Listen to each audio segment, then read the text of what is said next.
Bolsonaro perde o controle na prisão após nova decisão de Alexandre. Estão mentindo para você. Não existe decisão. Não existe fala. Não existe ministro do STF defendendo prisão domiciliar para Bolsonaro. Em poucos segundos você vai entender quem inventou essa história e por quê.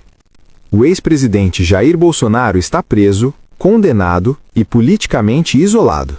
Ainda assim, manchetes surgem todos os dias tentando plantar uma ideia, a de que o Supremo Tribunal Federal estaria preparando o terreno para colocá-lo em prisão domiciliar.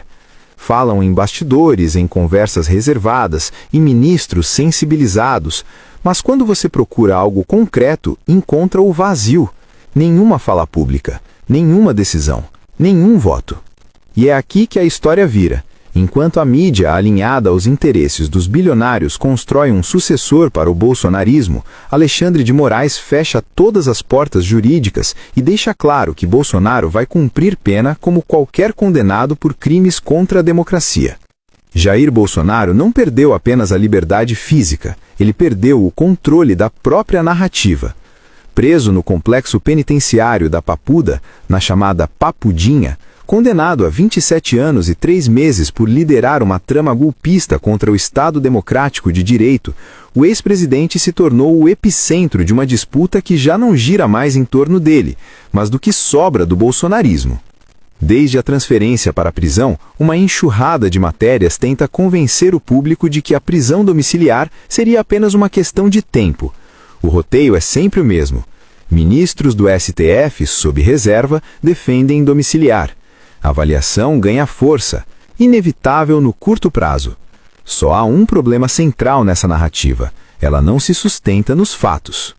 Não existe uma única declaração pública de qualquer ministro do Supremo Tribunal Federal defendendo a prisão domiciliar de Bolsonaro. Nenhuma entrevista, nenhuma nota, nenhuma manifestação em julgamento. Nada. O que existe são vazamentos interessados, frases atribuídas a fontes anônimas e uma imprensa que, mais uma vez, escolhe proteger o projeto político da direita em vez de informar. Mas o detalhe que desmonta essa farsa está nas decisões concretas do relator do caso, Alexandre de Moraes. Moraes não apenas rejeitou pedidos sucessivos de prisão domiciliar, como foi além. Proibiu que médicos, em uma perícia judicial, respondessem perguntas que sugerissem se Bolsonaro deveria ou não cumprir pena em casa. Para o ministro, esse tipo de questionamento extrapola o campo técnico e invade o terreno jurídico, e isso não cabe a médicos decidir. Essa decisão é mais do que um despacho técnico, ela é um recado político e institucional. Moraes deixa claro que não permitirá que a defesa transforme uma avaliação médica em atalho para reverter uma condenação histórica.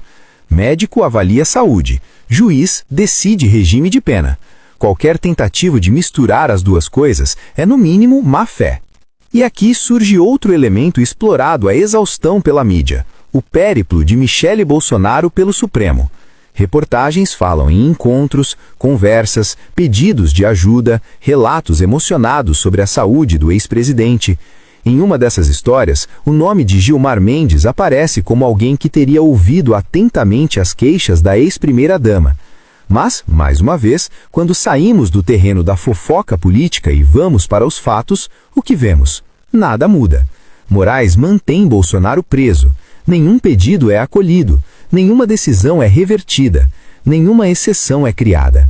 Se houvesse de fato um movimento interno no STF para conceder domiciliar, isso se refletiria em atos oficiais, e não se reflete. O silêncio institucional do Supremo não é sinal de recuo, é sinal de firmeza. O STF não governa por manchete, mas por decisão judicial, e todas as decisões até agora apontam para um único caminho: Bolsonaro continuará cumprindo pena na prisão. Enquanto isso, o bolsonarismo começa a se desfazer por dentro. A figura de Bolsonaro, que antes unificava o campo da extrema-direita, agora se torna um problema, um símbolo de derrota, condenação e desgaste permanente. É nesse contexto que entra Tarcísio de Freitas. Apontado por setores do mercado e da grande mídia como o herdeiro natural do bolsonarismo sem Bolsonaro, Tarcísio começa discretamente a se afastar. cancela a visita ao ex-presidente, alega compromissos de agenda e adia qualquer associação direta com a imagem de um condenado por golpe de Estado. O gesto é político, não administrativo. Nos bastidores, comenta-se que o projeto é claro: preservar Tarcísio do desgaste e apresentá-lo como direita mais palatável, capaz de dialogar com empresários, banqueiros e meios de comunicação. Bolsonaro, nesse roteiro, vira peso morto, um passado incômodo que precisa ser administrado, não celebrado. E Bolsonaro sabe disso, sabe que está sendo deixado de lado, sabe que sua prisão acelerou a disputa interna pelo espólio político do bolsonarismo. Talvez por isso relatos de descontrole emocional, irritação e isolamento tenham se tornado frequentes. O ex-presidente, que sempre se apresentou como forte e dono de um físico de atleta, agora tenta construir uma imagem de fragilidade para sensibilizar o judiciário. Mas essa estratégia encontra um obstáculo intranscenível: a realidade. Bolsonaro não está em uma masmorra, está em uma sala de Estado-Maior, em cela separada, com atendimento médico integral, direito à fisioterapia, alimentação especial, visitas familiares regulares e assistência religiosa. O sistema penitenciário garante tudo o que a lei prevê, e até mais. É justamente por isso que o discurso da prisão desumana não cola fora da bolha bolsonarista. A tentativa de transformar privilégios em prova de sofrimento só escancara o abismo entre Bolsonaro e a realidade da maioria dos presos no Brasil. Outro elemento que chama a atenção é o papel de Michele Bolsonaro nessa história. Apresentada como porta-voz da fragilidade do marido, ela também é vista, nos bastidores, como peça de um novo arranjo político. Há quem diga que seu nome é testado como possível componente de uma chapa futura, talvez ao lado de Tarcísio. Mas há quem observe algo ainda mais revelador: a ausência de empenho real para trazer Bolsonaro para casa. A prisão domiciliar significaria convivência diária, fim da vitimização permanente e exposição de conflitos familiares que hoje ficam escondidos atrás dos muros da Papuda. Para muitos, Bolsonaro rende mais politicamente preso do que livre dentro de casa, e isso pesa nas decisões silenciosas que ninguém admite publicamente. Dentro da família, a confiança é mínima. Bolsonaro não confia em Tarcísio, não confia em pastores que se aproximam com projetos eleitorais. Confia, basicamente, em um único filho, Flávio Bolsonaro. É ele quem mantém as pontes com o mundo político, quem negocia, quem tenta preservar algum capital para o futuro. O resto é ruído. A autorização para visitas religiosas entra nesse jogo simbólico. A presença do bispo Rodovaldo, líder da Sara Nossa Terra, é vendida como apoio espiritual, mas carrega um peso político evidente.